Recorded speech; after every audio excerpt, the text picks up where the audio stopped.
Welcome back, everybody, to more of the Cat Lady.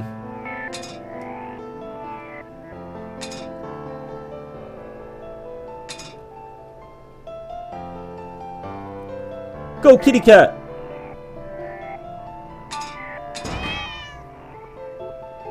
Meow!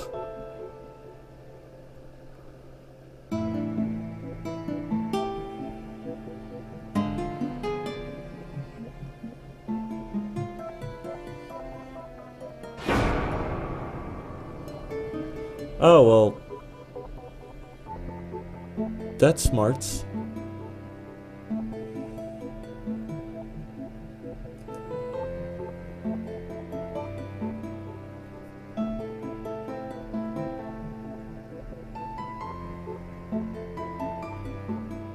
Bum bum bum.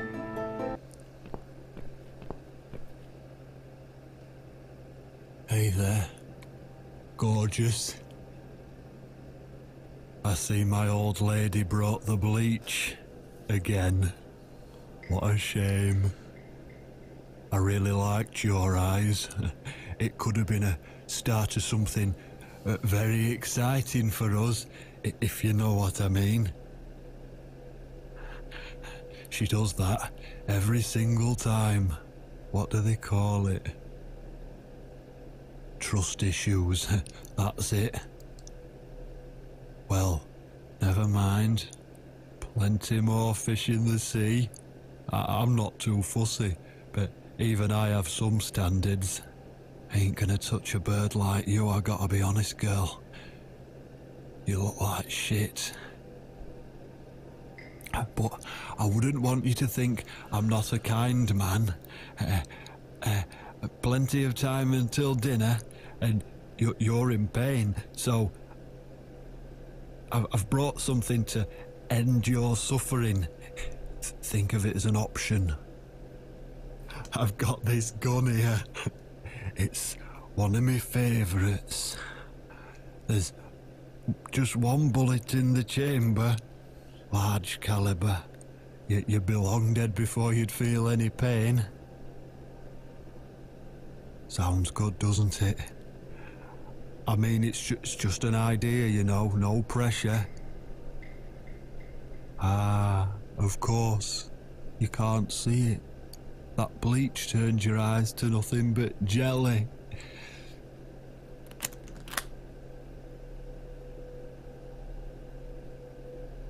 Wow. So I'll just leave it for you here. Feel free to use it. That bullet's meant for you anyway. I'd better go now. We won't want to get caught red-handed again, would we? You naughty minx. This is so fucked up. What was that? You can't reach it? Well, what did you expect? Life's a real fucker sometimes.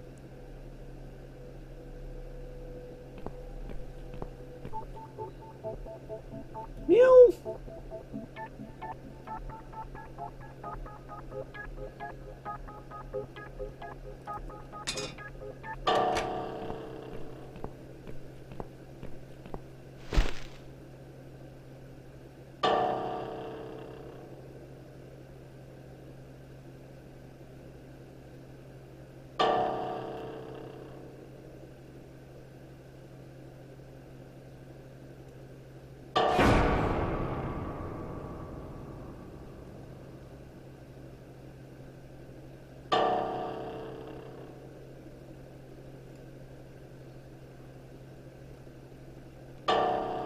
I don't quite get it.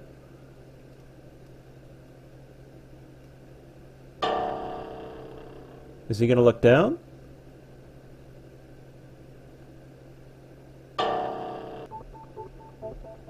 Go, go, kitty, go. Go, kitty, go. Super kitty, go. Ging, ging, a key for our chick, so she can get out and shoot that guy. Maybe? No, it should go down.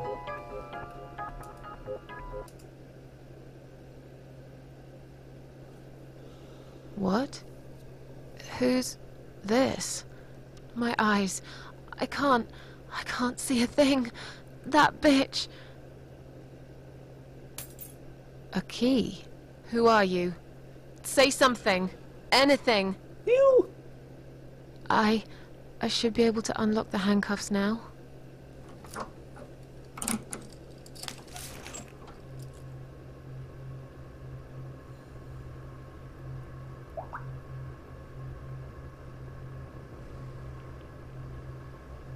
Not sure if I can do anything here.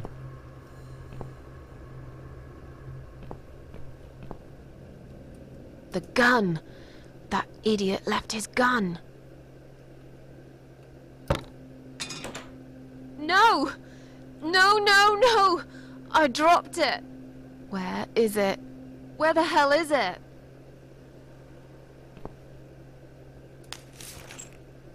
I've got it.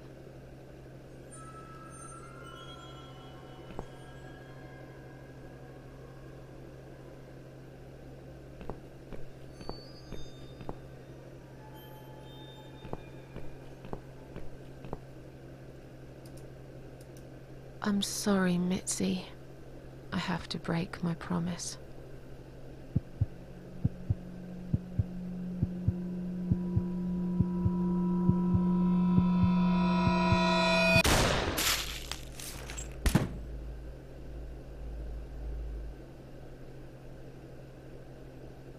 Hello? Yeah. I assume it's okay to be dead. I can come back. Right? I mean, I thought that was kind of the plot of the game. You've only slipped into the next room. I am... Hope you don't mind creepy posters. It's your room. You can do what you like with it. But I definitely prefer this to fairies, rainbows, and pink unicorns. Did you make these? No. My boyfriend made them. Some of them, anyway. So, Miss Ashworth, I happen to have a bottle of wine in my bag. I was going to leave it to Robert, but I forgot all about it. Robert? The guy with the rats? Oh, yes. Of course. So, shall we have a drink, then? We could get to know each other a bit more. I know, I promise I won't get in the way. And, I mean, you don't have to if you don't feel like it. But since we're going to live together for a little while, it won't hurt if we talk to each other, will it?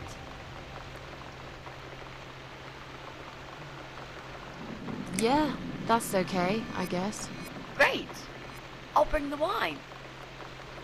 Eh. Oh, damn. It's one of those bottles with a cork. Have you got a bottle opener, Miss Ashworth? In the kitchen. I'll go get it, shall I? Yes, please. And while you're there, could you get a couple of glasses, too?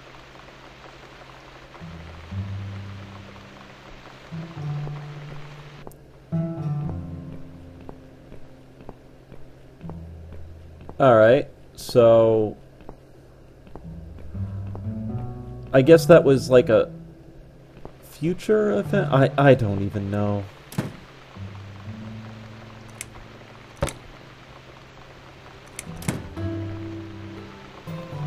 I don't know if I have glasses. Maybe in the cabinet?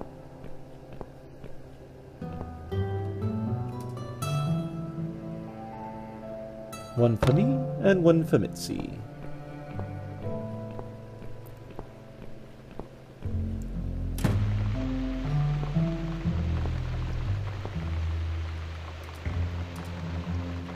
There you go. Let's get that bottle open. Yeah. But we'll need glasses, too. See if you can find some. I've got them I in found my some hand. wine glasses. All right. That's all we need. Oh, and Miss Ashworth, I really must say this before we start. Yeah? I promise I won't cut your throat when you're asleep. Very funny, Mitzi. Oh, no, I mean it. That's fine. But just so you know, I always sleep with my eyes open. And I always face away from the person I'm talking to.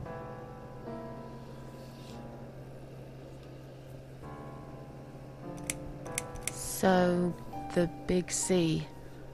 Want to talk about it? Well, to be honest, I didn't really want to tell you about it like that. I put you in a very difficult position, I know. It's just that I was really desperate to get this room. I hope you can understand. This is the last and most important thing I must do before my time is up. It's fine. You seem alright. It's just... I find it hard to trust people these days. Maybe it's time I opened my eyes to see others have problems too. Some, like yourself, even bigger than mine. What kind of cancer is it? Do you mind me asking? Brain tumor.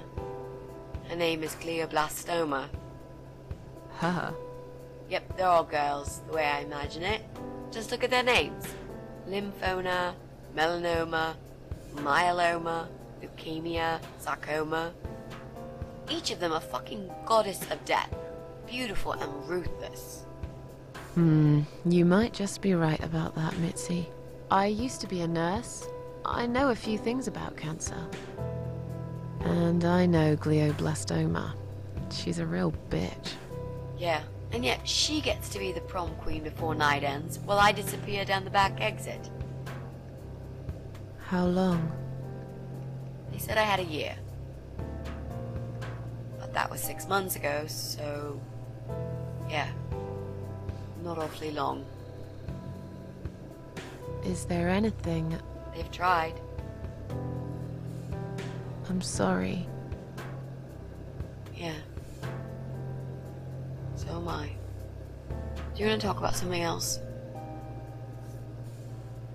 Sure, let's talk about the weather. Oh, it's not raining anymore. Oh well, I don't mind rain. Sometimes I even like it. But according to weather forecast, there's a nasty fog coming. Now that I'm actually scared of. I got lost in a fog once, when I was just 9 or 10. I remember I sat under a tree crying, thinking some monster would appear right in front of me and drag me away. But now that you're a big girl, you know there are no monsters. Yeah? How do you know?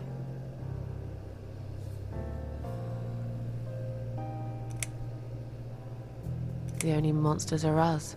Murderers, rapists, arsonists. They're the real beasts. So far from humanity, they're no longer capable of feeling compassion or guilt. They're the ones we should really be afraid of. But whether they're lurking in the woods, or fog, or the darkness of our cellars, it's all irrelevant. You can't predict what happens. You can't do anything to stop it. There is only one way. You turn into a beast yourself, and like them, you show no mercy. Whoa! Where did that come from, Miss Ashworth? I just don't like murderers. They're nothing but... parasites. How are you planning to find this guy? I don't know yet. A bit of detective work, perhaps. It shouldn't be that hard, really. There are only 8 apartments here. One is yours. That leaves us with 7. I was hoping that you could give me a hand, actually. You know some of your neighbors, don't you? Not many. I never really cared about them. They changed over the years, too. You probably also figured by now that this is not the sort of place where new neighbors are greeted with a freshly baked cake. You see a new face, you give them a blank stare as you pass them in the hall, and you forget about them a minute later. That bad, eh? Well, there's that bald guy who lives above me in flat 5. He came here recently to shout in my face. He's a nasty piece of work, but I really don't think he's the person you're looking for. What does he do for a living? I No think idea. he's a train driver. I can't imagine somehow that my guy would be a train driver. Okay, that's good. Leaves us with just 6. Anyone else you know? I'd have to think. You know, maybe not tonight. Let's just talk about something else, okay? I have plenty of time. There's no need to rush this. Maybe tomorrow we could sit down together and make a plan. I could draw a simple map of the building, and with your help, mark down who lives where. Sounds good to me, Mitzi. You mentioned a boyfriend. Tell me something about him. Yeah, okay. Let's talk about him. His name is Jack. He's dead. Oh. Miss Ashworth, are you sure you want to listen about my miserable life? I don't want to bring you down. These aren't happy stories. And I'm not a happy stories kind of person. I'm sure you've noticed by now. I guess so. Anyway, I suppose I would have had to tell you about Jack sooner or later. After all, he is the main reason I'm here. I just don't know where to start. Tell me how you two met. Oh, we knew each other for forever. We grew up on the same street. It's funny how we seem to be made for each other. Perfect match. I always knew he was the guy for me, and I'm sure he never doubted that either. Jack was absolutely crazy about me. We thought one day we would marry, have children, be happy. I never had many friends because I had Jack. I didn't need anybody else. You know, if there's one thing I'm really grateful for in my life, it's that I got to experience this pure, perfect love. Some people go through a lifetime without knowing how it feels. I guess I've been very lucky. Minus the cancer Luck part. runs out sometimes. Yeah, that part. How did he take the news about your cancer? He thought I was joking at first. Psst, psst, psst. He laughed, Can I be the cat man? and he got really angry. Come here. I swore to him I was serious, but he still wouldn't believe me. We had a big fight that night. It was our first and only fight. But it was awful. He smashed some stuff. His guitar, of all things, was the worst. He loved that guitar. Why did he break it? He was absolutely furious. He walked out on me that night, and when he came back the next day, he was different. He begged me to try surgery and chemotherapy. I didn't really want those things, but I did the chemo for him. It didn't help. It just made me feel sick all the time. I felt trapped in this strange place where nothing that happened around me seemed real. Maybe that's why I didn't see what my cancer was doing to Jack, and it was destroying him as well. He changed. He became obsessed with death. It seemed death was all he ever thought about, even though it was me, not him, who was supposed to die. Jack made those pictures on your wall. Was he an artist? He always liked all kinds of morbid stuff, whether it was music, movies, paintings. So do I, really. We had that in common, amongst other things. People say it's depressing to listen to sad songs or watch sad films, but I never felt that way. And yet, you are scared of fog? Oh, that's different. I might be scared of fog, but I like spiders. They're beautiful. You must be out of your mind, Mitzi. No, honestly, there is a certain indescribable beauty in sadness. Just like there's beauty in the grey and ugly winter morning when you look past the obvious and notice what others can't see. You must love my apartment, then. It's like Ugly took a vacation here and never went home again. How did he die? How did Jack die?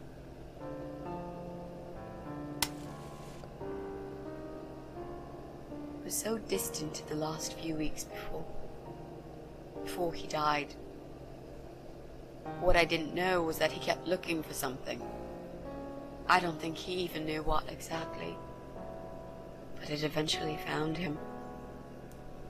Or rather, he found him. There are those forums online, you know, about all sorts of stuff. Fishing, computer games, horses, gambling, addictions, everything really. Accidentally, Jack stumbled upon one about suicide. There's a guy there, calls himself the Eye of Adam. He's is a fucking god on that forum. It's like a failed suicide club. People mostly try to help each other and offer support. Sometimes it just helps to know there are others like you. Listen to their stories and how they cope with their lives. But the Eye of Adam is an advocate of death. He dwells on human weakness. His job is to plant an idea, to give them a reason to die and tell them how to do it, once and for good. Oh. Jack took the bait. Before he knew, he was completely brainwashed. One day he sat down with me and tried to explain his perfect solution. It was the Romeo and Juliet kind of scenario. We were both to die together in each other's arms. It was supposed to be a quick and foolproof death. There was no chance we would have been saved, all thanks to the Eye of Adam, who created a tool for perfect suicide. He told me it was very simple. All we needed were 2 easily accessible household chemicals, which combined together create a gas called hydrogen sulfide that kills you within a couple of minutes. Bleach and ammonia? I told him he was fucking nuts, of course, but he just wouldn't give up. He reasoned with me, and he begged, and eventually just kept screaming at me. I figured it was his crazy idea of a modern romance, but it was downright tacky and just wrong. Finally, he said he would get everything ready and wait for me in our special place at dawn. 5 in the morning. Don't be late. Those were his last words he said to me. Then he stormed out. I cried for hours, thinking I didn't deserve all that from the person I loved most in the whole world. A few times I even tried to persuade myself that maybe he was right and I should do it. I just couldn't. I eventually fell asleep. I didn't plan it. My head was killing me. I was so tired. I woke up suddenly. I could see the sun rising out my window. It was nearly 5. In utter panic, I threw myself off the bed and ran out the door. I needed to stop him. I needed to get there before it was too late.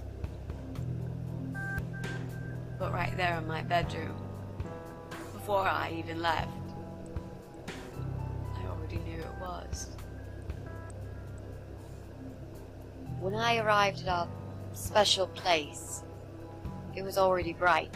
We used to go there in the past, drink wine, sometimes smoke weed and listen to Pink Floyd, sometimes make love in Jack's car. There wasn't really anything special about that old parking lot. But to us there was. It was completely abandoned. It was quiet. It was safe. After that day, I've never gone there again.